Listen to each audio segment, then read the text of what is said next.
Salve a tutti e benvenuti in un nuovo video. Io sono Efrem e questo è Garage 19. Oggi andremo insieme a sostituire il vaso di espansione, ovvero la vaschetta del liquido refrigerante, a una Panda 900 Twin Air Natural Power terza serie. Vediamo insieme dove sta il problemino. Ecco qua, questa è la nostra vaschetta, come si intravede già il problema è qui. Sostanzialmente c'era una modifica fatta precedentemente, considerate che è passato davvero tanto tempo perché l'auto ce l'ho da quando aveva 75.000 km, adesso ce ne sono 240, quindi questa modifica che hanno fatto precedentemente ha tenuto. Solamente da qualche tempo che è iniziato a perdere poco poco liquido da qui fino a staccarsi completamente. In pratica avevano inserito, anzi ve lo faccio vedere con la vaschetta nuova che si capisce meglio. Qui c'è il raccordino, il pezzettino di tubo che fuoriesce dalla vaschetta stessa. Si era rotto e allora avevano, tra virgolette, sostituito con questo pezzettino qui di tubicino e l'avevano ancorato alla vaschetta stessa. E ora si è rotto completamente, quindi va sostituito tutta la vaschetta. Qual è il problema? Qui è collegato il tubo di ritorno che proviene dalla turbina, quindi che va dalla turbina fino alla vaschetta. Questo tubo qui è stato tagliato su questa estremità qui per appunto adattare il nuovo pezzo di raccordino, ma originale è un tubo che ha un diametro specifico per tutta la lunghezza, eccetto l'ultima parte, questa qui, che va ad ingrossarsi. Quindi il diametro su questa estremità qui dove si aggancia la vaschetta è più grande rispetto al diametro totale del tubo e rispetto anche all'altra estremità che successivamente vedremo dove si attacca alla turbina. Infatti, prendendo la vaschetta nuova, non so se si riesce a notare dal video, ma questo è di diametro maggiore rispetto alla sezione del nostro tubo. E allora in teoria dovremmo andare a sostituire anche questo tubo qui. L'unico problema è che ho girato qualche autoricambi qui della zona, ma non ne hanno nessuno disponibile, ma devono essere tutti quanti ordinati direttamente in Fiat e passerebbe molto tempo perché è un periodo un po' particolare in cui i ricambi ci impiegano tanto ad arrivare. Siccome è un lavoro che devo fare tra virgolette urgente, quello che facciamo è andare ad adattare questo tubo qui. Per fare ciò molto comodamente esistono dei raccordi in plastica che fungono da adattatori, in cui un lato è di un diametro mentre l'altro lato è di un altro diametro, in modo da raccordare appunto due tubi con sezione differente. Ma io mi voglio complicare la vita, a me piacciono le sfide, vado direttamente a modificare questo senza l'utilizzo di un raccordo. Come facciamo? In pratica, siccome questo tubicino qui è rigido, lo vado ad inserire più dentro possibile. Successivamente prendo un pezzo di tubo qui di sezione più grande, che questo si adatta perfettamente alla nostra vaschetta, e da quest'altro lato invece vado ad inserire il nostro tubo. Successivamente lo vado a fissare con una fascetta e posso stringere per bene forte, dal momento che non è gomma ma la fascetta incontrerà il tubo rigido, altrimenti non l'avrei potuto fare perché la fascetta stringe la gomma ma non tiene bene, perché la gomma appunto si comprime e non ha presa. Ma iniziamo subito il lavoro, che è più facile a farsi che a dirsi. Ma prima di iniziare, come sempre, like, iscriviti al canale e attiva la campanellina per non perdere l'uscita di altri nuovi video.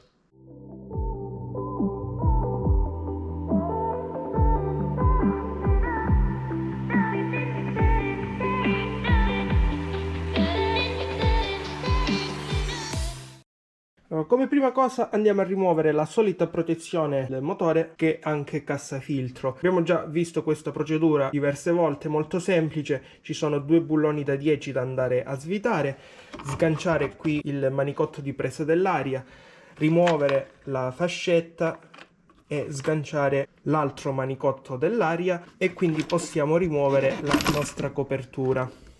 La mettiamo da parte.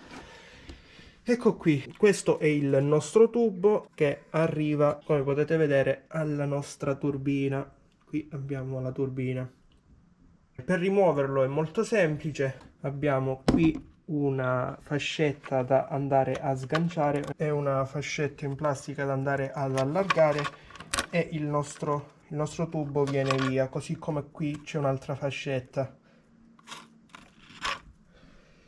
Eccolo qui. All'estremità della turbina invece era agganciato con una semplice fascettina qui metallica, l'ho già rimossa e quindi possiamo andare a tirare il nostro tubo.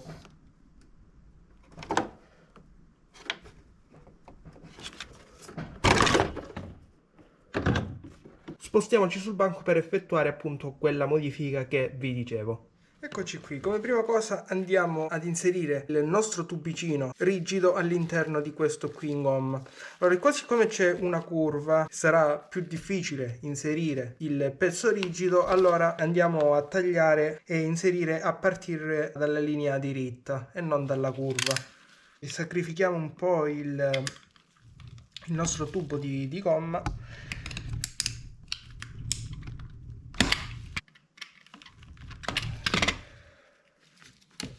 Ecco qui, quindi questo lo mettiamo da parte e procediamo ad inserire appunto il nostro tubicino. Ecco qui, come potete vedere ho inserito il nostro tubo rigido all'interno di questo in gomma. Adesso viene la parte un po' più rognosa, tra virgolette, ma comunque non tanto, e andare appunto ad incastrare il tubo più piccolo all'interno di quello più grande. Se vediamo proprio che non riusciamo forzandolo, dovremmo farcela forzandolo, ma se vediamo che non riusciamo, possiamo andare a limare poco poco la parte esterna del tubo più piccolo, così come anche andare a limare con una fresa o una lima, utilizzando ad esempio un Dremel, la parte interna del nostro tubo dalla sezione più grossa.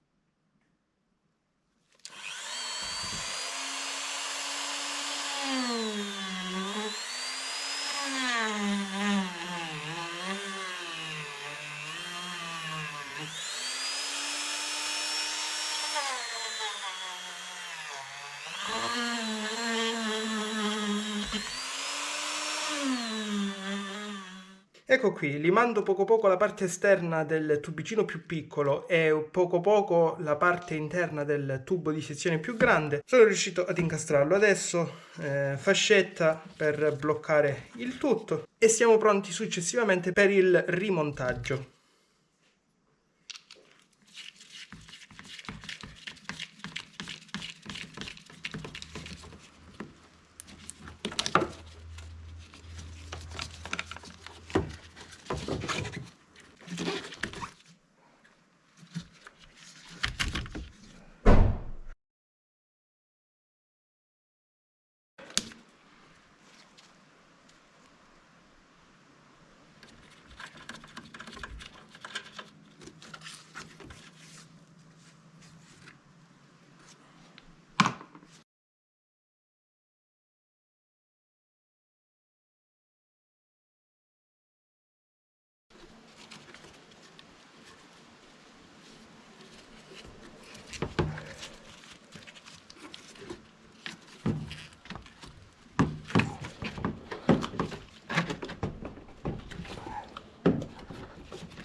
Bene, lavoro concluso, adesso non ci resta che andare a riempire il circuito di raffreddamento e quindi spurgare l'impianto. È una procedura che non vi faccio vedere perché ho fatto un video dedicato, ve lo lascio qui sotto nella descrizione. Anche per oggi è tutto, come sempre, like se ti è piaciuto il video, iscriviti al canale e attiva la campanellina per non perdere l'uscita di altri. Ti invito come sempre a leggere qui sotto la descrizione per trovare altre informazioni utili, così come ti ringrazio se effettuerai un acquisto di un qualsiasi prodotto presente su Amazon tramite un link di affiliazione che trovi qui sotto, perché verrà riconosciuta una piccolissima percentuale sull'acquisto e aiuterai perciò a far crescere il canale supportandolo. Ti ricordo infine che sono presente anche su Instagram e TikTok, passa a dare un'occhiata, trovi sempre qui sotto i link ai profili.